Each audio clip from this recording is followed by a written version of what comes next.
Boa noite, eu sou Andréa Volpato. Boa noite, eu sou Isabela Zanoni. E os noticiários de hoje são: assessor de Lula vai à Casa Branca para reunião com o conselheiro de segurança nos Estados Unidos. Receita Federal tem leilão com iPhones, vinhos e bolsas de luxo. As primeiras notas do real vão sair de circulação. Gestão Tarcísio confirma a empresa equatorial de energia como investidora estratégica da Sabesp. E no Giro Cultural, teremos as notícias do mundo do entretenimento. Maratonista Daniel Nascimento cai no doping e sai fora dos Jogos de Paris. Shopping é destruído por incêndio em Cuiabá. Operações com bens imóveis poderão ter a alíquota reduzida em 40%. 6 empresas apontam fraude na escolha das câmeras da PM de São Paulo. Conselho de Ética houve testemunhas para a cassação de Chiquinho Brazão. Receita com exportação de suco de laranja é recorde na safra de 2023 e 2024. E para comentar sobre as notícias econômicas de hoje, teremos o especialista em direito financeiro, Dr. Luciano Pérez. O Vivax News está no ar.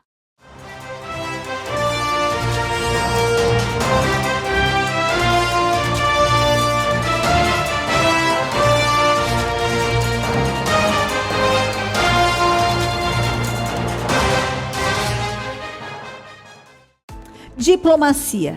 O assessor da Presidência da República dos Assuntos Internacionais, Celso Amorim, se reuniu com o conselheiro de segurança dos Estados Unidos, Jake Sullivan. A reunião, que estava marcada há semanas, abordou as guerras no leste europeu entre Rússia e Ucrânia e entre o grupo terrorista Hamas na faixa de Gaza. O ex-excelente Celso Amorim desembarca em Washington em uma semana marcada pela oficialização de Donald Trump como candidato do Partido Republicano à Casa Branca. A agenda de Celso também incluirá uma palestra que será um laboratório de ideias sobre política externa na quinta-feira, além de encontros com membros de outros projetos e imprensa local. Vamos falar agora sobre leilões. O novo leilão da Receita Federal em São Paulo tem novos lotes com vinhos, carros, iPhones, fones de ouvido, bolsas de luxo, entre outras mercadorias apreendidas ou abandonadas. Os interessados devem consultar detalhes no site oficial da instituição, como a quantidade de produtos disponíveis, fotos e valor do lance mínimo. O lote 07, por exemplo, com lance mínimo de R$ 49.555, é para quem estiver interessado em mais de 500 garrafas de vinho. Já o lote 23 e 35 serão leiloados iPhones com lances mínimos de R$ 1.740 ou R$ 1.870, além de outros produtos eletrônicos da Apple. No total, há 231 lotes e as propostas poderão ser apresentadas às 8 da manhã do dia 25 de julho até às 9 da noite no dia 29. Para participar, é preciso ter cadastro no gov.br com nível prata ou ouro e será necessário acessar o ECAD, o Centro Virtual de Atendimento ao Contribuinte. O resultado será divulgado às 9 da manhã do dia 30 de julho e todas as propostas serão feitas online. Primeiro real sairá de circulação. Quando foi a última vez que você viu alguma dessas notas? As primeiras notas de real emitidas no país vão sair de circulação.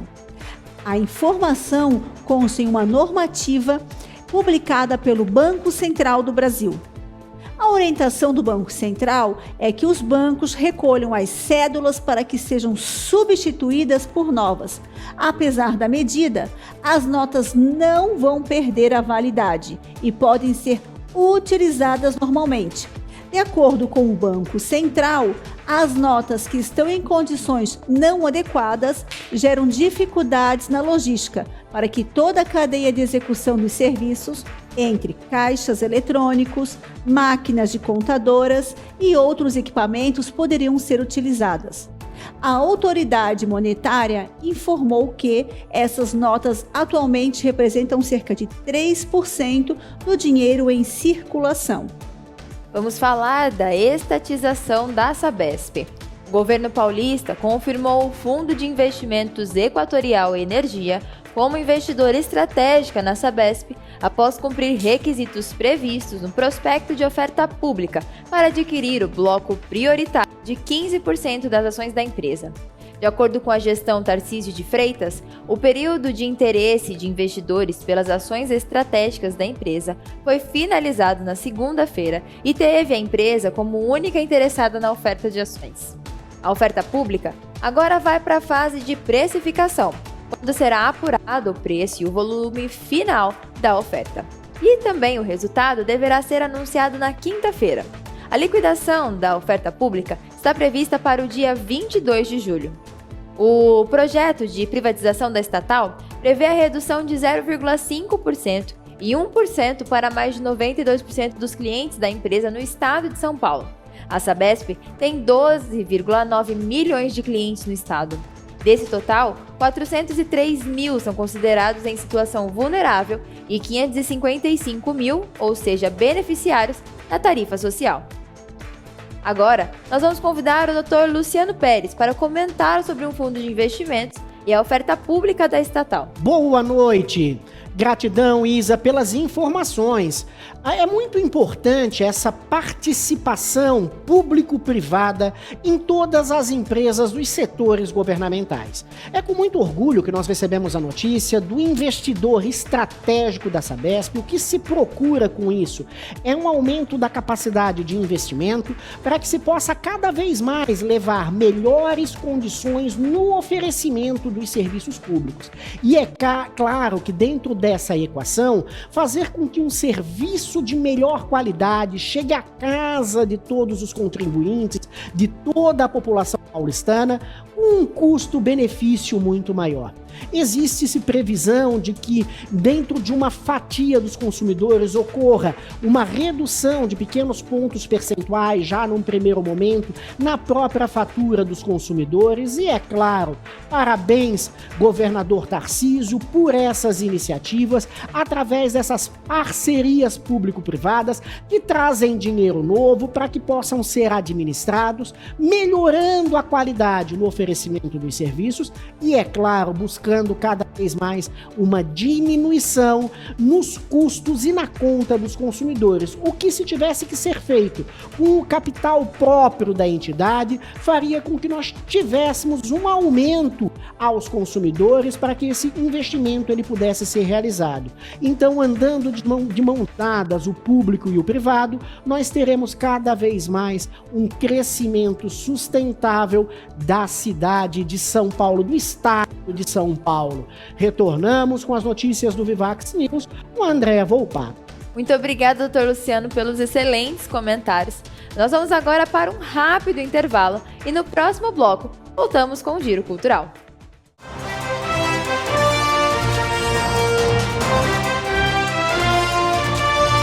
Desenhos clássicos como os Jetsons, Johnny Quest e a Turma do Zé Colmeia, você pode assistir de segunda a sexta na rede Vivax de televisão.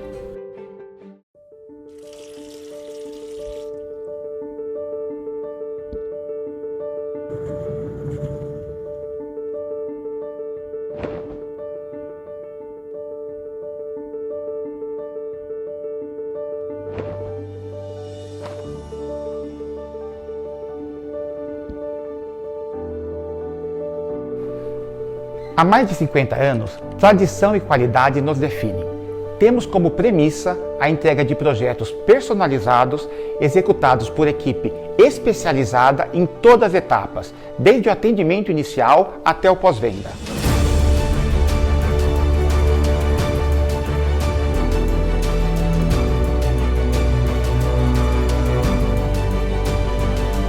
Nós, da Edi Planejados, entregamos mais do que móveis de qualidade. Realizamos sonhos, pensamos em cada detalhe e estamos presentes na história de vida dos nossos clientes.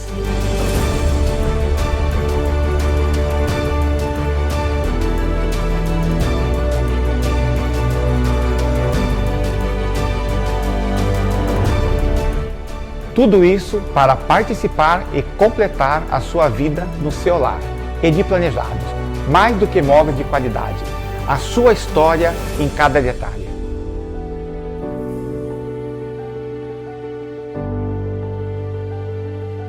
Desenhos clássicos como os Jetsons, Johnny Quest e a Turma do Zé Colmeia você pode assistir de segunda a sexta na rede Vivax de televisão.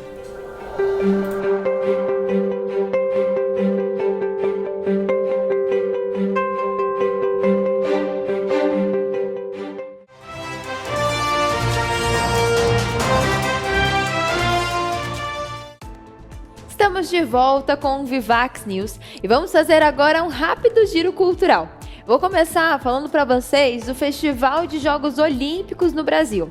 A cidade de São Paulo vai receber entre os dias 20 de julho e 11 de agosto o Festival Olímpico no Parque Time Brasil, que promete trazer o clima dos Jogos Olímpicos para a capital. O evento vai transmitir a competição e contará com shows de artistas como Seu Jorge, Diogo Nogueira, Martinalli e Jota Quest. O festival também contará com feira gastronômica com comidas do Brasil e da França, clínicas esportivas gratuitas e participações de grandes personalidades do esporte.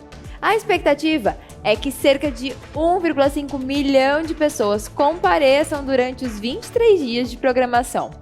O evento ocorrerá no Parque Vila Lobos, de segunda a sexta-feira, e a entrada, gente, é gratuita, mas tem que ser levado o ingresso que você retira no site. Aos finais de semana, acontecerão as apresentações dos artistas e os ingressos custam a partir de R$20 para o acesso das 10 da manhã às 2 da tarde e R$30 para o acesso das 2 da tarde até as 10 da noite. Bacana, né? Para você que está aqui na capital, não vai perder, hein? Agora falando de cinema. Vamos falar do indicado ao Oscar, o filme Babilônia, que entrou no catálogo de streaming. Um grande elenco, 3 indicações ao Oscar de 2023, Babilônia, de Damien Chazelle, entrou no catálogo da Netflix nessa semana. Ambientada em Los Angeles durante a transição do cinema mudo para os filmes falados, o longa retrata histórias de ambições e excessos desmedidos de estrelas do cinema em uma jovem Hollywood. A produção acompanha 3 pontos principais: o envelhecimento do galã, interpretado por ninguém mais ninguém menos que Brad Pitt, o surgimento de um ícone sex, que é a atriz Margot Robbie, e a conquista de um espaço na indústria cinematográfica por um estrangeiro estrelado por Diego Calva. Os 3 personagens se encontram no início de Hollywood, em um momento de extrema depravação, libertinagem e excessos. Vocês sabem como é, né? Na época do seu lançamento, o filme sofreu críticas e, nas bilheterias, faturou 64,4 milhões de dólares. Se você não viu, vale a pena. Agora, falando um pouco de música, você já ouviu falar na Save da Lisa? É um nome que eu provavelmente estou falando aí meio erradinho, mas a música Alibi, feita em colaboração com a drag queen brasileira Pabllo Vittar e a francesa Isolde, tem se tornado o principal sucesso da carreira da cantora Save da Lisa. Ontem, a canção deles alcançou o posto de 16ª música mais escutada no Spotify em todo o mundo. Ela é uma cantora de 36 anos que construiu a sua carreira tendo como referência principal a era homogenic, passando pelo pop experimental e abraçando gêneros adjacentes, como o eletrônico e o R&B alternativo. Sua estreia na música ocorreu apenas aos 27 anos, quando ela já tinha se formado em comunicação. De lá pra cá, ela lançou 4 EPs e 2 álbuns de estúdio. Também já se apresentou no Brasil 3 vezes. Na primeira vez, lá em 2019, ela fez 2 shows, um em São Paulo e outro em Recife. Na segunda vez, em 2022, integrou o line-up da primeira edição do Festival Primavera Sound. E nesse ano, a iraniana voltou ao país para se apresentar na edição especial de aniversário da festa Mama Negra, também em São Paulo. A gente deseja aqui todo sucesso para a cantora e parabéns pela conquista no ranking musical. Agora, convido Andréa Volpato para continuar com as notícias principais do Brasil e do mundo. Olimpíadas. a delegação do Brasil para os Jogos Olímpicos de Paris sofreu sua primeira baixa após o maratonista Daniel Nascimento testar positivo para 3 substâncias proibidas, de acordo com a lista de atletas suspensos pela Autoridade Brasileira de Controle de Dopagem. No site da entidade, o nome do atleta aparece com uma indicação de suspensão provisória há 11 dias, no dia 4 de julho. Ele foi submetido a um teste surpresa que apontou a presença de um conjunto de anabolizantes. De acordo com as instituições, as substâncias encontradas no material biológico do atleta foram precursões do hormônio testosterona, que podem resultar em até 4 anos de suspensão. Daniel foi o primeiro brasileiro a conquistar a classificação para os Jogos Olímpicos de Paris. Na maratona masculina, ele deverá responder a um processo suspenso, a menos que consiga comprovar a contaminação do teste. A pena mínima para o caso é de 4 anos de suspensão, que pode ser reduzida pela metade, caso o atleta consiga provar a ausência de intenção. Vamos falar sobre Cuiabá? Um incêndio de grandes proporções destruiu o shopping popular de Cuiabá, na capital do Mato Grosso, na madrugada de segunda-feira. De acordo com o Corpo de Bombeiros, o fogo foi controlado e ninguém ficou ferido. Ainda pela tarde, equipes faziam um trabalho de rescaldo da área afetada. Informações preliminares da Polícia Civil apontaram que as chamas podem ter começado por meio de uma falha no sistema elétrico do prédio. O exame pericial no local será feito para confirmar essa hipótese. Todo o efetivo de Cuiabá e Várzea Grande atuaram no combate ao fogo, incluindo militares que estavam de folga, que reforçaram as ações. As equipes contaram com o apoio de 4 caminhões-pipa, 2 caminhonetes e um caminhão com escada. Segundo as autoridades, o local tinha produtos altamente inflamáveis, o que contribuiu para que as chamas se espalhassem muito rápido. Bens imóveis na reforma tributária. Um dos pontos com mais mudanças no projeto de regulamentação da reforma tributária é o das regras para operações com bens imóveis, que terão alíquotas reduzidas em 40% em vez dos 20% previstos originalmente. O texto aprovado aumenta o desconto para a receita tributável obtida com aluguéis, que terá desconto de 60% dos tributos. Além das empresas, no ramo imobiliário, entram também os serviços de construções, ficando de fora operações que permuta e as operações de constituição ou transmissão de direitos reais de garantia. Para as empresas, a incidência ocorrerá na venda, transmissão de direitos, locação ou arrendamento e também nos serviços de corretagem e administração de imóveis. Segundo o texto, a base, o cálculo, será o valor de venda, o valor da locação ou do arrendamento ou do valor do ato oneroso de direitos reais, exceto os de garantia.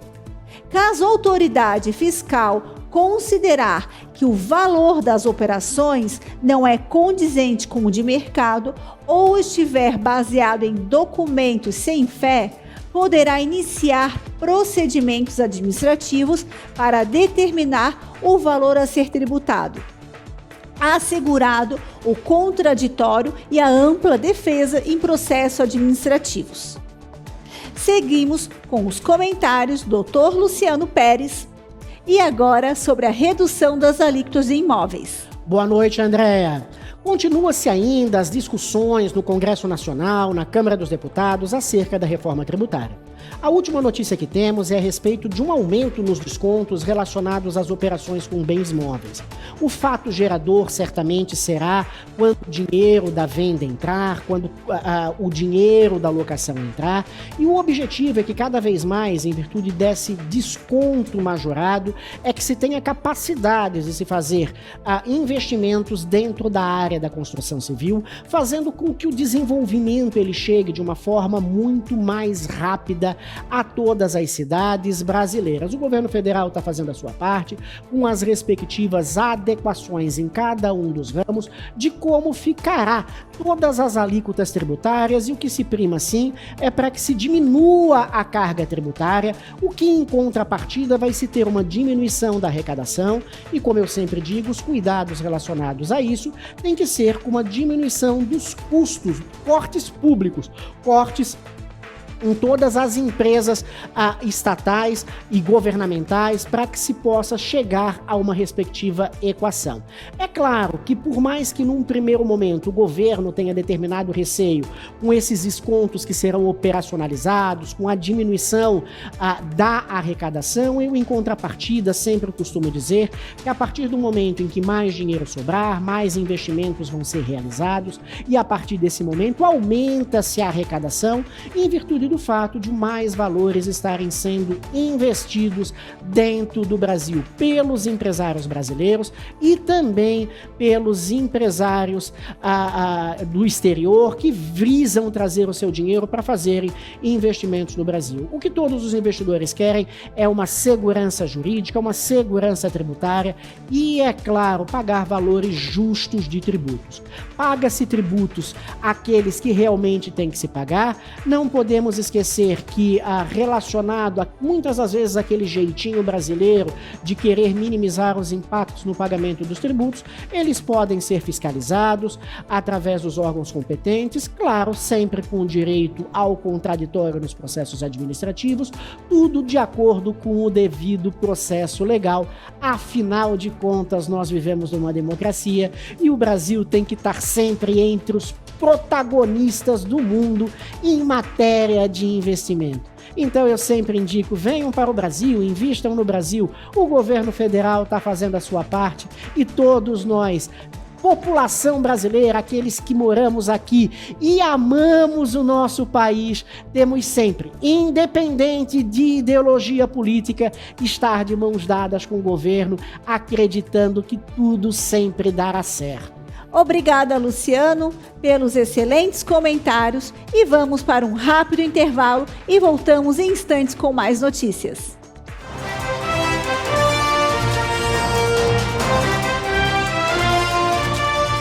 Olha que novidade maravilhosa! Você sabia que a Rede Vivax está com a Roku Box?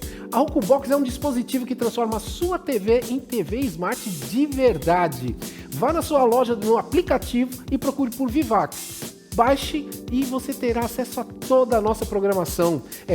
O Cine Retrô, o meu programa Revisitando com Elias Jó, os outros nossos colegas, tem muita coisa, uma infinidade de coisa maravilhosa.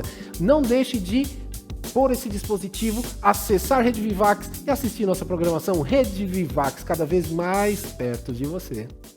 Desenhos clássicos como os Jetsons, Johnny Quest e a Turma do Zé Colmeia, você pode assistir de segunda a sexta na Rede Vivax de televisão.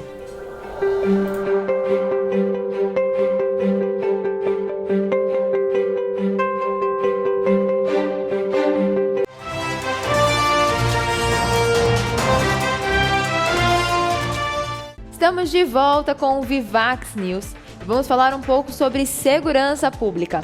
6 empresas apresentaram recursos pedindo a anulação do processo de escolha da fornecedora das novas câmeras corporais da Polícia Militar de São Paulo, afirmando que houve descumprimento de regras e até indícios de fraude no processo. O pregão eletrônico para a compra das novas câmeras teve a Motorola como vencedora e a companhia passou por uma avaliação dos equipamentos no fim de junho. As companhias afirmam que as câmeras corporais selecionadas pela PM não têm autonomia de bateria suficiente e não são capazes de ler placas de automóveis conforme as exigências do edital, e que o sistema de gerenciamento dos arquivos permite a alguns usuários apagar imagens, o que também é vetado pelas regras do edital. além de ser um risco para investigações que dependem dessas imagens. A Secretaria de Segurança Pública da gestão Tarcísio de Freitas afirmou que todas as amostras de teste de prestadores de serviço para a prova de conceito cumpriram os requisitos legais, técnicos e tecnológicos exigidos e que as denúncias são infundadas. Caso Marielle Franco. O deputado federal Chiquinho e Domingos Brazão, conselheiro do Tribunal de Contas do Rio de Janeiro, prestaram depoimento ao Conselho de Ética da Câmara dos Deputados ontem.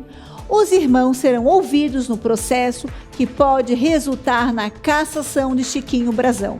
Os irmãos Brazão são apontados pela Polícia Federal como mandantes da execução da vereadora Marielle Franco e do motorista Anderson Gomes. O chefe da Polícia Civil do Rio de Janeiro, Rivaldo Barbosa, também suspeito do envolvimento no crime, prestou depoimento ao Conselho de Ética. Chiquinho Domingos e Rivaldo Barbosa foram presos em março deste ano pela Polícia Federal e os três foram encaminhados para os presídios federais. Depois da prisão, a bancada do PSOL, na Câmara dos Deputados, pediu a abertura de um processo de cassação contra o Chiquinho Brazão por quebra de decoro parlamentar, que nega as acusações. O advogado do parlamentar, Kleber Lopes, alega que o crime aconteceu antes do mandato de Brazão na Câmara. Por isso, não caberia aplicação do Código de Ética da Casa Legislativa. Falando agora sobre exportações. As exportações de suco de laranja encerraram a safra de 2023-2024 com a maior receita da série histórica, totalizando 2,5 bilhões de dólares. O número representa alta de 21,29% em relação aos 2 bilhões de dólares registrados na safra de 2022 e 2023. Considerando os subprodutos, as exportações chegam a 3 bilhões de dólares. O volume de suco exportado, porém, fechou em 961 toneladas, recuo de 9,33% em comparação com as 1 milhão de toneladas da safra anterior, de acordo com os dados da Secretaria de Comércio do Exterior. A Europa continua a ser o principal mercado para o produto brasileiro, com 504.299 toneladas embarcadas, uma queda de 11,78% em relação às 571 toneladas no período anterior. O faturamento total para o velho continente foi de 1,38 bilhão de dólares, tendo alta de 22,51% ante os 1,13 bilhão na safra anterior. De acordo com o relatório publicado pelo Departamento de Agricultura dos Estados Unidos, o consumo de bebida nesse mercado recuou 0,23% na safra de 2023-2024 em comparação com o período anterior. Para falar um pouquinho sobre o crescimento da receita nas exportações, eu vou convidar agora o Dr. Luciano Pérez. Claro, Isa, é muito importante nós darmos essa excelente notícia que nós tivemos recordes no que se refere às exportações do suco de laranja. Nós tivemos aqui uma pequena diminuição na quantidade da safra exportada, mas em virtude de ajustes de preços, nós tivemos recorde em matéria de valores arrecadados. Por isso é muito importante nós falarmos e debatermos sempre a respeito da reforma tributária, de uma diminuição na taxa Selic, de uma diminuição nos juros direto aos consumidores, para que o Brasil possa sempre estar competindo nas mais diversas áreas com todo o cenário mundial. Então essa notícia, ela alegra muito a todos os brasileiros, afinal de contas estamos e já somos protagonistas mundiais na exportação de sucos, que são os queridinhos do mercado externo. Uma diminuição também no volume de compras refere-se ao fato de que o consumo lá fora também teve uma leve queda, provavelmente em virtude de circunstâncias normais de mercados locais e, é claro, pela vinda de novos produtos. Na questão dos sucos de laranja, os valores, além de terem batido recorde pela própria exportação do suco, também teve um aumento na venda de todos os derivados. É o Brasil marcando posição no mercado externo quando falamos em exportação. Parabéns a todos os produtores de suco de laranja e eu não tenho dúvida que no ano que vem bateremos novos recordes. porque afinal de contas é isso que o brasileiro é, vitorioso. Devolvo agora para André Volpato e Isa Zanoni, o Vivax News. Obrigada, doutor, pelos excelentes comentários acerca da exportação. O Vivax News de hoje fica por aqui. Obrigada pela sua companhia. Até amanhã. Uma boa noite. Boa noite.